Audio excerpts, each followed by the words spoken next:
ভারত থেকে বাংলাদেশ সীমান্তের ভেতরে এসে বিএসএফ এর অবৈধ আধিপত্য বিস্তারের চেষ্টা বহু পুরনো। ইতিমধ্যেই মহেশপুর উপজেলার সীমান্ত এলাকায় ভারতের দখলে থাকা কোদলা নদীর ৫ কিলোমিটার উদ্ধারের পরপরই ফের পিলারটা আছে, এই পিলার থেকে আমাদের ওরা যে তারটা দিচ্ছে সেখানে মাত্র কোথাও ৩০ গজ, কোথাও ৪০ গজ, কোথাও ৫০ গজ। আন্তর্জাতিক আইন কিন্তু সেটা বলছে না। আন্তর্জাতিক আইন বলছে কি ১৫০ গজ ২০০ গজের বাইরে কিছু করতে হবে। চাঁপাইনবাবগঞ্জ সীমান্তে উত্তেজনা, বিজিবি বিএসএফ মুখোমুখি। চাঁপাইনবাবগঞ্জ সীমান্তে নোম্যান্স ল্যান্ডে স্থাপনা নির্মাণকে কেন্দ্র করে বাংলাদেশ ও ভারতের সীমান্তরক্ষী বাহিনীর বিজিবি ও বিএসএফ মধ্যে উত্তেজনা বিরাজ করছে। বিজিবি সূত্রে জানা গেছে, নোম্যান্স ল্যান্ডে স্থাপনা নির্মাণ আন্তর্জাতিক সীমান্ত আইন লঙ্ঘন। এই ঘটনাকে কেন্দ্র করে বিজিবি প্রতিবাদ জানিয়ে সীমান্তে অতিরিক্ত সদস্য মোতায়েন করেছে।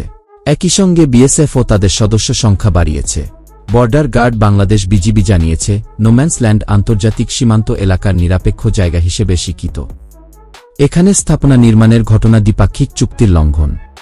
বিষয়টি নিয়ে বিজিবি কূটনৈতিক পর্যায়ে আলোচনা চালিয়ে যাচ্ছে।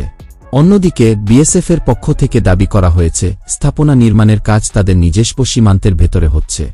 তবে দুই দেশের মধ্যে এ ধরনের পরিস্থিতি যেন সামগ্রিক সম্পর্কের উপর নেতিবাচক প্রভাব না ফেলে, সে বিষয়ে সচেতন থাকার আহ্বান জানিয়েছেন বিশেষজ্ঞরা। বর্তমান পরিস্থিতি স্বাভাবিক রাখতে সীমান্তে দুই দেশের যৌথ বৈঠকের প্রস্তাব দিয়েছে বাংলাদেশ। পরিস্থিতির উন্নয়নে কূটনৈতিক আলোচনা অব্যাহত রয়েছে।